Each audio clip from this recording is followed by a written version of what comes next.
Hello students, मैं अंजलि पयाल स्वागत करती हूँ आपका आईसीटी वर्चुअल क्लासरूम देहरादून से।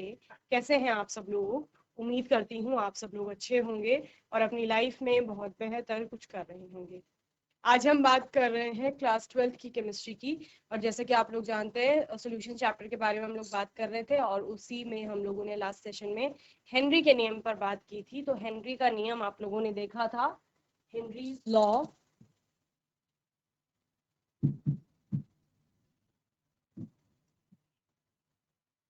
जहां पर आप लोगों ने बोला कि जो प्रेशर होता है, प्रेशर एक्सर्टेड ऑन, जो प्रेशर अप्लाई किया जाता है गैस के ऊपर, वो डायरेक्टली प्रोपोर्शनल होता है किसके? यहाँ पर जितनी गैस की मात्रा होगी, ठीक है ना। सो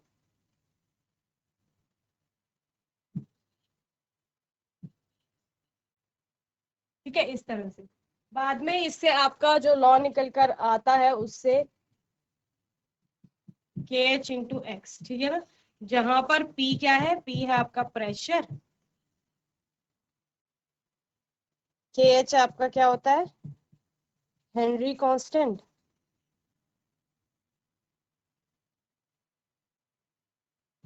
ठीक है। और एक्स क्या है? मोल फ्रैक्शन ऑफ गैस, ठीक है।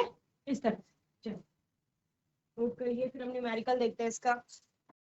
चलिए नाउ एप्लीकेशंस पर बात करते हैं, ठीक है। कभी कभी वो हेनरीज लॉ के बारे में पूछ लेता है और उसकी एप्लीकेशन क्या है, यानी कि अनुप्रयोग, कहाँ कहाँ आपने इसको प्रयोग होते हुए देखा है, ठीक है ना। तो एक बार मैंने पहले भी आपने 2-3 बार रिवाइज किया है हेनरीज लॉ को, तो मैंने आपको बता रखा है कि एप्लीकेशन में सबसे बेसिक एप्लीकेशन है जो हम अपनी कार्बोनेटेड कोल्ड ड्रिंक्स वगैरह देखते हैं, जिनको पीने में चटका सा लगता है, एक चिलिंग सेंसेशन हमें मिलता है। तो वो सब में आपका गैस डिजोल्व होती है एक लिक्विड के अंदर, लिक्विड यानी कि आपका ड्रिंक, ठीक है ना। तो उसको हाई प्रेशर पे अप्लाई किया गया है। हाई प्रेशर गैस जो है वो लगा रही है वहां पर, किस पर? आपके लिक्विड पर। और देन आपका उतनी ज्यादा सॉल्युबिलिटी बढ़ेगी, उतनी ज्यादा सॉल्युबल गैस की का मास वहां पर बढ़ेगा, जितना ज्यादा की वो वहां पर प्रेशर अप्लाई कर रही होगी, ठीक है। तो सबसे पहला एप्लीकेशन आप इसी को लिख लेंगे, the production of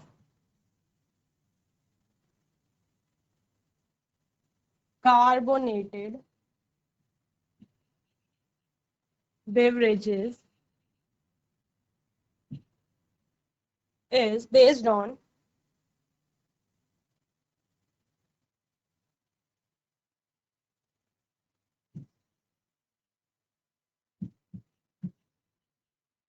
Henry's law, ठीक है।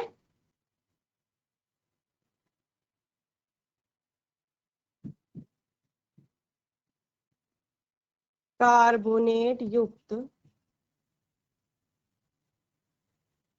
शीतल पेय का उत्पादन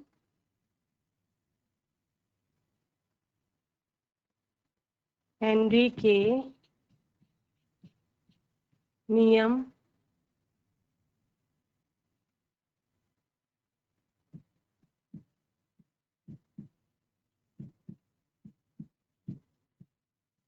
के आधार पर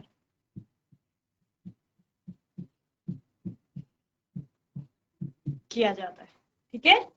चलिए सेकेंड लिखेंगे। और कहाँ आपने इसका उपयोग देखा था? It is applied in deep sea diving as well,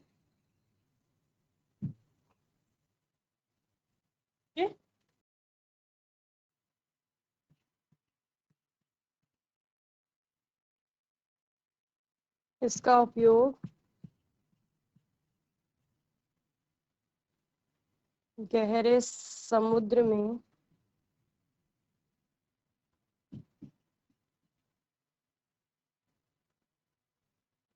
गोताखोरी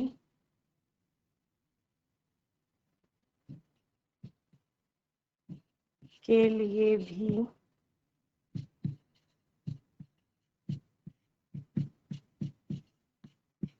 किया जाता।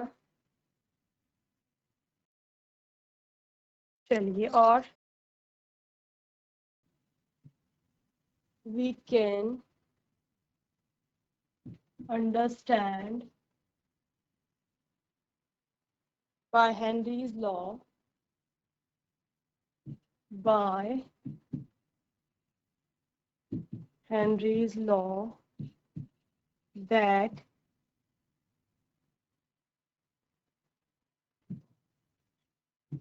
aquatic life survives better in cold water. Okay.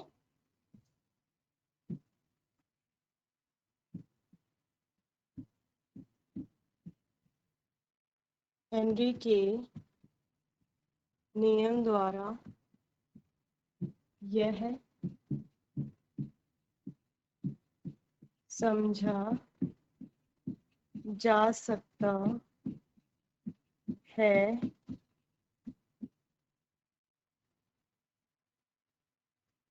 कि जलीय जीव ठंडे पानी में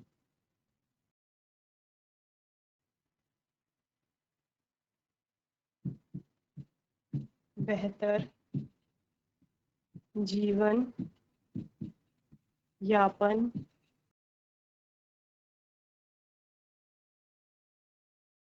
ठीक है। इस प्रकार से, और एक एप्लीकेशन आपकी आती है जब आप हाई एल्टीट्यूड पे बात करते हैं कि वो अपने साथ ऑक्सीजन सिलेंडर कैरी करके चलते हैं, जो माउंटेनियर्स होते हैं, ठीक है, वहां पर भी आपकी एक और एप्लीकेशन देखने को मिलती है।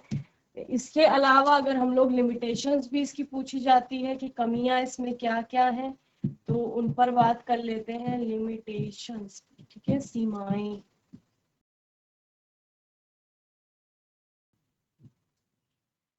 ठीक है। क्योंकि आपका ये लॉ इक्विलिब्रियम में काम करता है, तो आप लिख सकते हैं कि सिस्टम इक्विलिब्रियम में होगा तभी ये एप्लीकेबल होगा, ठीक है ना। It is applicable, it is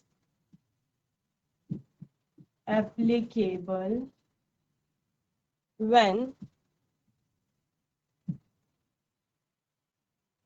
system is in equilibrium. Okay.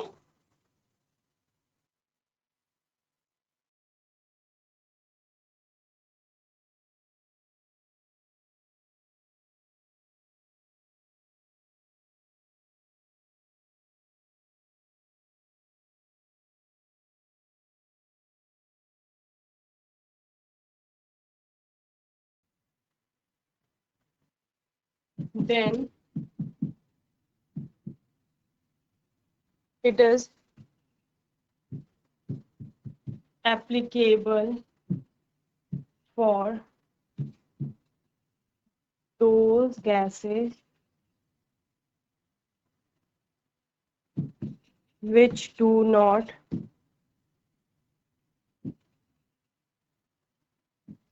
react with water. Okay, those gases only.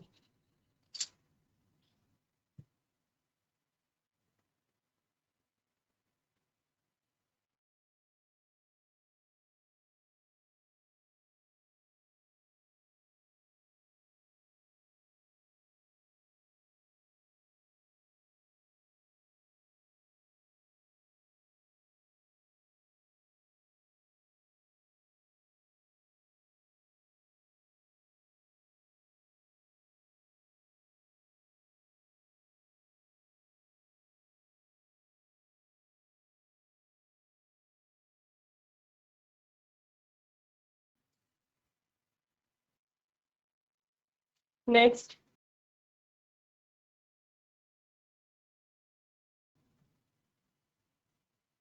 Henry's law is appropriate when pressure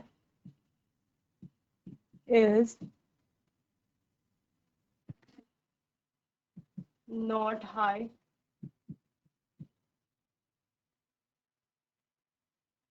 temperature is not too low, and gas is extremely soluble. Okay, चलिए, तो ये हो गई सीमाएं, ठीक है ना। आप लिखेंगे हेनरी का लॉ तब आपका अप्रोप्रिएट होता है जबकि प्रेशर बहुत ज्यादा हाई नहीं होना चाहिए और टेम्परेचर बहुत ज्यादा लो नहीं होना चाहिए और गैस कैसी होनी चाहिए, बहुत ज्यादा सॉल्युबल होनी चाहिए। ओके, तो ये सब हेनरी के नियम की आपने लिमिटेशंस देखी यहाँ पर। अब बात करते हैं किसी एक न्यूमेरिकल की।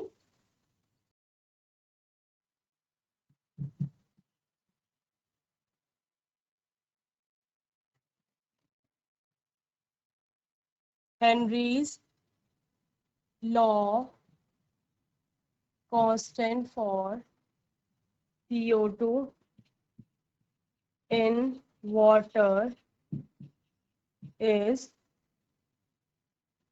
1.67 into 10 to the power 8, 1.67 into 10 to the power 8 Pascal at 298 Kelvin. Okay. Calculate the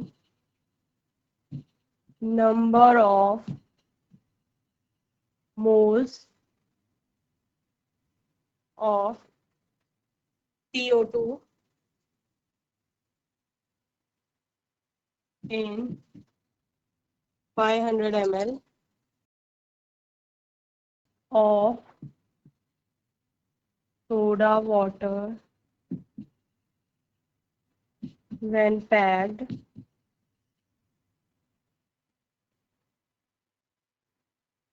under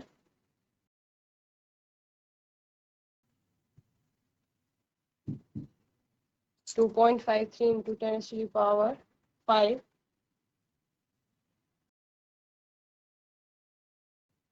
at same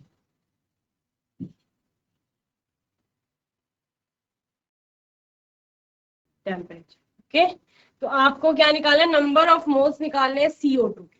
ठीक है, चलिए कैसे करेंगे इसको।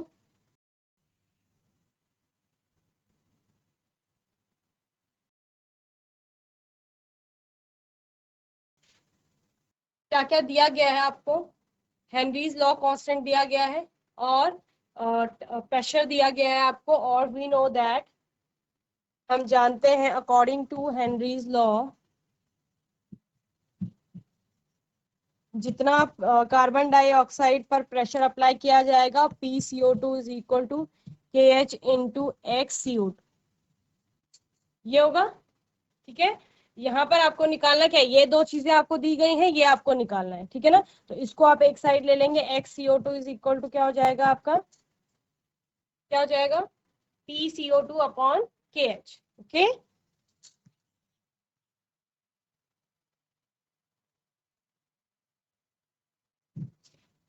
प्रेशर कितना है 2.53 इंटू 10 टू द पावर 5, ठीक है, और 1.67 इंटू 10 टू द पावर 8 का क्या है, हेनरी कांस्टेंट का वैल्यू है। ओके,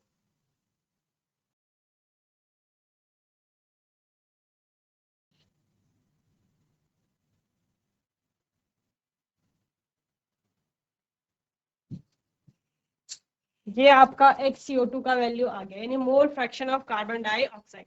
लेकिन आपको निकालना क्या है, number of moles of CO2 निकालना है आपको। ठीक है ना, चलिए, और क्या क्या दिया है प्रश्न में, प्रश्न में आपको 500 ml बताया गया है ऑफ सोडा वाटर, जहां पर क्या है, वाटर का जो वॉल्यूम है वो दिया गया है आपको।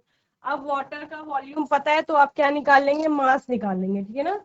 मास of water is equal to density into volume, ठीक है। तो डेंसिटी कितना लेते हैं, 1, ठीक है ना, 1 ग्राम पर ml इंटू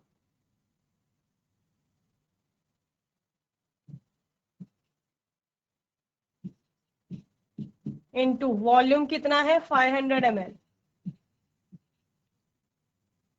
तो कितना हो गया 500 ग्राम, ये क्या आ गया, मास आ गया। द्रव्यमान आ गया किसका, जल का। अब आप क्या निकालेंगे, moles of water, number of moles of water.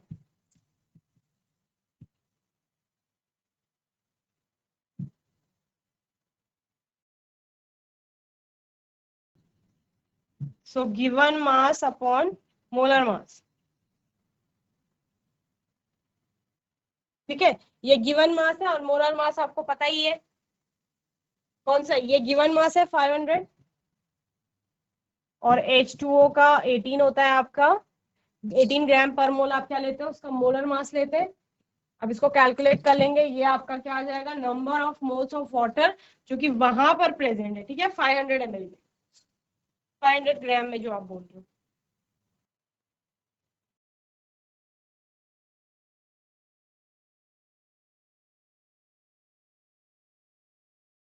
इतने number of moles of water वहां पर प्रेजेंट, ठीक है। चलिए अब आप लोग क्या करेंगे, आपको तो क्या निकालना है, number of moles of CO2 निकालने हैं।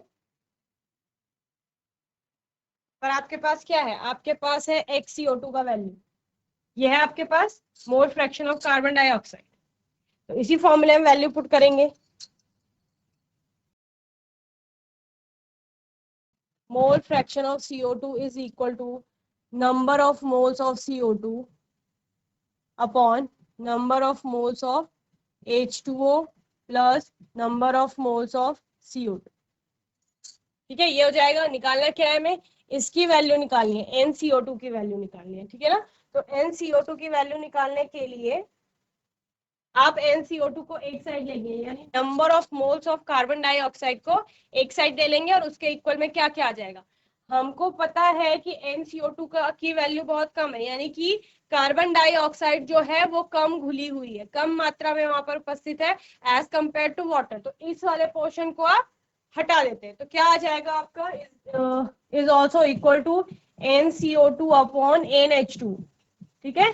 अगर आप इन दोनों का अनुपात भी निकालते हैं तो वो भी एक CO2 के लगभग इक्वल आता है, लेकिन हमें ये वैल्यू हमारे पास है, ये वैल्यू हमारे पास है, हमको निकालना है number of moles of carbon dioxide is equal to mole fraction of carbon dioxide into number of moles of H2, ठीक है। इस फॉर्मूले में वैल्यू रखेंगे और आपको आंसर मिल जाएगा। दोनों की वैल्यू आपके पास है, number of moles of water आपने अभी कैलकुलेट किए थे और उससे पहले आपने मोल फ्रैक्शन निकाला था किसका, कार्बन डाइऑक्साइड का, ठीक है। चलिए तो कार्बन डाइऑक्साइड का मोल फ्रैक्शन ये है 1.51 इंटू 10⁻³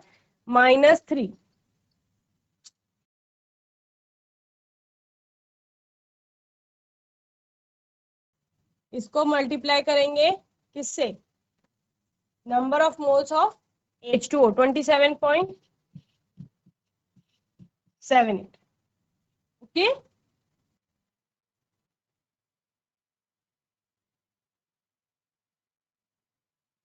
0.042 मोल लगभग आएगा आपका, ठीक है ना।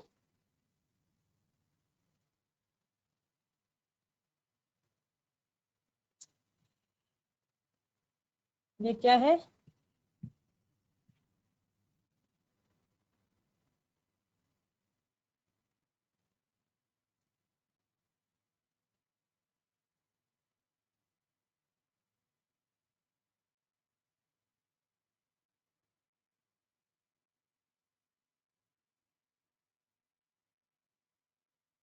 चल नोट करेंगे जल्दी से। इस प्रकार से क्वेश्चन भी आपका पूछा गया है प्रीवियस ईयर्स में, तो आप इस क्वेश्चन को अच्छे से सॉल्व कर लेंगे। ओके, चलिए, तो आज के सेशन में एक तो हेनरी के लॉ के हमने क्या देखे, अनुप्रयोग देखे यहाँ पर यानी एप्लीकेशंस, साथ ही लिमिटेशंस पर बात की कि लिमिटेशंस क्या क्या हैं, और एक न्यूमेरिकल भी हमने इससे रिलेटेड देखा। ऐसे जितने भी न्यूमेरिकल होंगे सबकी प्रैक्टिस कर लेंगे, बहुत सारे न्यूमेरिकल हम पहले कर चुके हैं। आने वाले सेशन में किसी और टॉपिक पर बात करेंगे, उससे रिलेटेड क्वेश्चन पर बात करेंगे। प्रीवियस ईयर्स के क्वेश्चन पेपर हम लगभग सभी कर चुके हैं, तो अब चैप्टर से इंपॉर्टेंट क्वेश्चन क्या है उन पर बात कर रहे हैं, ठीक है ना। बाकी आपका कोई डाउट होगा, क्वेश्चन होगा, तो आने वाले सेशन में आप लोग पूछ लेंगे। और तब तक के लिए आईसीटी वर्चुअल क्लासरूम से जुड़ने के लिए धन्यवाद।